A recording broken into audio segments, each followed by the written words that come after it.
জন সুবর্ণ কার্ড পেয়েছে, আর 90 জনেই সুবর্ণ কার্ড থেকে বঞ্চিত। প্রতিবন্ধী ভাতা থেকে এখনো অনেকেই বঞ্চিত। তারা আইডেন্টিফাই করার ক্ষেত্রে আমাদেরকে তাচ্ছিল্যের শিকার হতে হয়। আমরা আইডেন্টিফাই করি যে সে বুদ্ধি প্রতিবন্ধী, সে সুবর্ণ কার্ড পাবে, সে ভাতা পাবে। আমরা দিনের পর দিন হয়রানি হয়ে সমাজসেবা থেকে হয়রানি হয়ে ফিরে আসতেছি, আমরা মূল্যায়ন পাচ্ছি না। কারণ আমরা ট্রেনিং করেছি কিন্তু সরকারি কোনো প্রতিষ্ঠানে চাকরি করি না।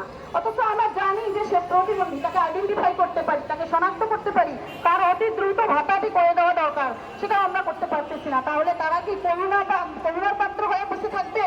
কেন তারা করুণার পাত্র হয়ে বসে থাকবে? অন্য আশ্রয় নিয়ে বসে থাকবে? তারা একটি প্রতিবন্ধী স্কুল থেকে তারা সমাজে স্থান পাবে।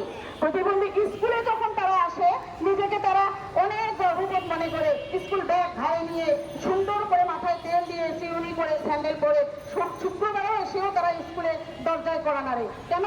তাকে সুন্দর দেখায়, সে একজন ছাত্র, সে নিজেকে হাইলাইট করে যে আমি ছাত্র, আমি এখন আর প্রতিবন্ধী না। এই যে আমাদের প্রতিবন্ধীর নামটা মিশে ফেলতে হবে, এই উদ্যোগেই আমরা স্কুল করেছি। প্রতিবন্ধীর নামটা একদিন থাকবে না, নাকি ভাইরা? তাহলে আমরা যদি প্রতিবন্ধী শিশুদেরকে এভাবে সমাজে স্থান দেই, সে নিজেকে প্রতিবন্ধী মনে করবে না। সে একীভূত শিক্ষায়, একীভূত সমাজে সুন্দরভাবে তাকে প্রতিষ্ঠিত করতে পেরেছে। কিন্তু প্রতিবন্ধকতা রয়ে গেছে। আমরা 2000 সাল থেকে 6 সালেও আন্দোলন করেছি, 2000 সালে আন্দোলন করেছি। কোন রাজনৈতিক সরকার আমাদেরকে দাবি দাবা মেনে নেননি, কোন সরকার আমাদেরকে স্বীকৃতি দেননি, শুধু মিথ্যা আশ্বাস দিয়ে হয়রানি করে দিয়েছেন। তাই আমরা এক বুক আশা নিয়ে এবার রাজপথে নেমেছি। ডক্টর ইউনূস স্যার এবার আমাদের দুঃখ দুর্দশা বুঝবেন। তিনি কোন রাজনৈতিক দল হিসেবে আমাদেরকে বিবেচনা করবেন না, আমাদেরকে বিবেচনা করবেন প্রতিবন্ধীদের কেয়ার গিভার হিসেবে, প্রতিবন্ধীদের সন্তান হিসেবে, প্রতিবন্ধীদের শিক্ষক হিসেবে। যেহেতু আমরা 1772 বিঘা জমি আপনাদেরকে দিয়েছি, 6টি করে ঋণ করে দিয়েছি, এতগুলো জমি দিয়েছি, এতগুলো ঘর দিয়েছি, 200 জন করে প্রতিবন্ধী শিশুকে শনাক্ত করে বিদ্যালয়ে একীভূত করতে পেরেছি, কেন আপনি আমাদের দুঃখ দুর্দশাগুলো বুঝবেন না? আমরা আশা করি, আমরা শুনতেছি ডক্টর ইউনূস স্যার আমাদের দিকে অনেক আন্তরিক, আমাদের কাজগুলো করতেছেন, তিনি দফায় দফায় করতেছেন, তিনি আমাদেরকে আশ্বাস দিতেছেন। আমরা এই সালে, আমরা এই মাসে আমরা মনে হয় এমপিভুক্ত নিয়ে ঘরে ফিরতে পারবো। আমরা স্বীকৃতি পেয়ে যাচ্ছি অতি শীঘ্রই। ডক্টর ইউনূস স্যার আমাদের দিকে চেয়ে আছেন, দেখতেছেন, অবশ্যই দেখবেন ইনশাআল্লাহ। ধন্যবাদ রুকসানা আপাকে। এই পর্যায়ে কথা বলবেন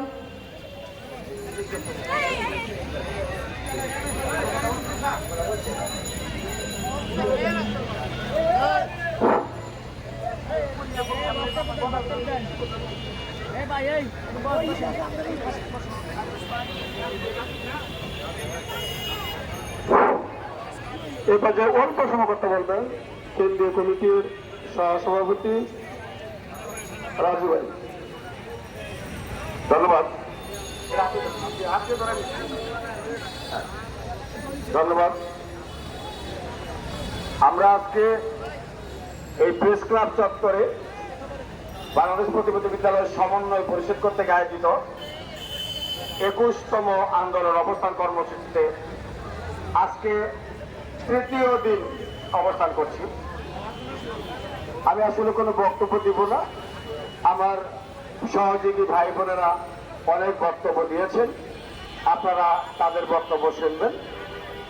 আসলে বয়স হয়ে গিয়েছে, 1992 সালে মাস্টার্স কমপ্লিট করেছি। আমি একজন প্রতিবন্ধী সন্তানের জনক এবং একটি স্কুলের প্রধান শিক্ষক। আমি যে কথাটি বলতে চাই সেটি হলো, আমরা আশা করেছিলাম, বিগত দিনে আমরা 20টি আন্দোলন করেছি, আমরা গরম জল খেয়েছি, প্রশাসনের লাঠিপেটা খেয়েছি। আমার ডান পার্শ্বে যিনি সঞ্চালক, উনি অ্যারেস্ট হয়েছিলেন আমাদের মধ্য থেকেই, আমাদের চোখের সামনে। আমরাও আহত হয়েছিলাম।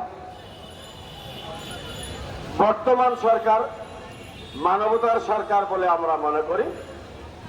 উনি একজন এনজিওর মালিক, বাংলাদেশের সর্বোচ্চ পর্যায়ের একটি এনজিও। উনি তৃণমূল পর্যায় থেকেই ওনার এনজিওটি দাঁড় করিয়ে আজকে শ্রেষ্ঠত্বের স্থান অর্জন করেছেন। সেই প্রেক্ষিতে আমরা আশা করেছিলাম আমরা আজকে 21তম আন্দোলনে এখানে এসেছি শিক্ষক বৃন্দ। শিক্ষকরা আসলে আর কত বছর আর কতদিন রাস্তায় থাকবে? আমরা আশা করেছিলাম আমাদের এই শিক্ষক মহোদয়কে গরম জল নয় ঠান্ডা জল দিবেন। উনি দিয়েছেন বিগত দিনে। আমরা আশা করেছিলাম গরম জল লাঠি পেটার বদলে উনি আমাদেরকে ঠান্ডা জল দিবেন। আমরা ক্লান্ত ধৈর্যহারা, আমাদের বাঁচার তাগিদে উনি আমাদেরকে ঠান্ডা জল দিবেন, এটা আমরা আশা করেছিলাম। আমরা আরো আশা করেছিলাম একটু পূর্বে আমাদের বাংলাদেশ প্রতিবন্ধী বিদ্যালয় সমন্বয় পরিষদের সভাপতির কাছে একটি মেসেজ এসেছে। 7 সদস্য বিশিষ্ট প্রতিনিধি ভিতরে ডেকেছেন, মিনিস্ট্রিতে ডেকেছেন। আমরা এখানে সর্বাত্মক আলোচনার ভিত্তিতেই আমরা ওনাকে পাঠিয়েছি। কিন্তু আমরা আশা করেছিলাম এত বছর যাবৎ আমরা রাজপথে আন্দোলন করছি, আমরা রক্ত দিয়েছি, আজকে মিনিস্ট্রি থেকে একজন প্রতিনিধি কিংবা একাধিক প্রতিনিধি এখানে আসবেন, এখানে এসে আমাদেরকে আশ্বস্ত করবেন, এটা আমরা আশা করেছিলাম। বাংলাদেশের সুনাগরিক হিসেবে আমরা এটা আশা করতেই পারি।